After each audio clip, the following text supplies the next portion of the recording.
Steve with Sacktown Benelli. Going to walk you through some of the modifications I've done on my Benelli TNT 135. Here she is. One of the first things I did was to get this little kit, Starfield Night, off of Aliexpress. It's a low profile, just kind of catch-all bag. I don't have much in it right now. It's not even big enough to fit a helmet. It does come with a waterproof protector and a zippered pouch in here where I keep my caliper brake for my front wheel, alarm caliper brake, just kind of generic, so when I ride into work I can feel a little bit safer. This is big enough maybe to fit a pair of gloves. I'll probably get a tool roll and throw that in there. So that's what I got just for carrying some basics. I also did the battery tender junior, and this is the connector to the battery. I've got it wired in. It's sticking out just right here, so it's easy to connect on and off. The actual connector's right over here, just waiting to be hooked up at each night to tend that battery over the winter months. Additionally, I started out with the RAM mount for the phone.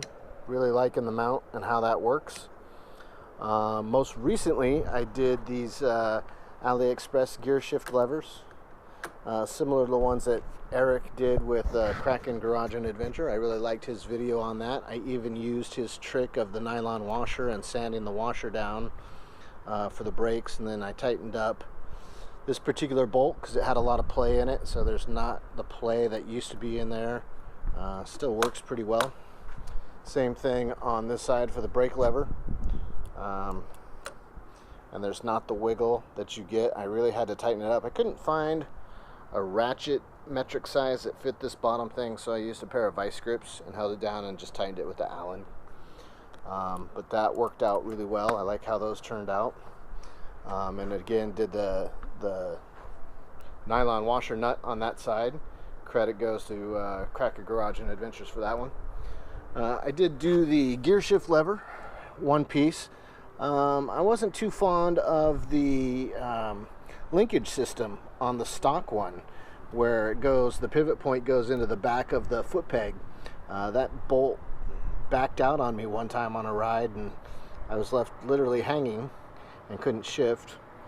After that, I blue Loctite it, and it held better for a few rides until the part came in, but I prefer it just one piece. This is less stuff to fail than the linkage, but to each their own. And here you can see my wiring. I probably should electric tape this up and get it a little bit cleaned up better. But that's the wiring for the gear shift indicator. I'm really liking that one, and it's mounted right here. There's a whole video on how I accomplished that. And on this side of the bike over here, I did the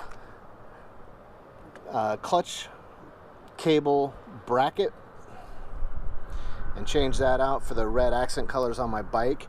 I'm also looking at possibly buying one of the aluminum tops for the rear brake fluid container reservoir in red that say Benelli on the top, so I may go that route. Yeah, that's what I've got done on it so far. I actually made up a batch of stickers for my Sacktown Benelli channel, and of course I had to slap one on my bike. Wouldn't be authentic if I didn't. And she's still got her paper plates on it. I'm still waiting for the metal one to come in. I'm not sure when that'll happen, but hopefully not too long. I did get it in October, and now we're just a couple days away from Thanksgiving. Happy Thanksgiving to you and your families. It's a tradition we celebrate here in North America, but kind of what you're thankful for this year. And I'm thankful that I have a good job. I'm thankful for my health and the health of my family and well-being. And I'm super thankful I got this bike last month because I'm enjoying the heck out of riding it. But wishing the world well. And hopefully you guys have a great Thanksgiving if you're in North America and abroad as well. So take care. Until next time.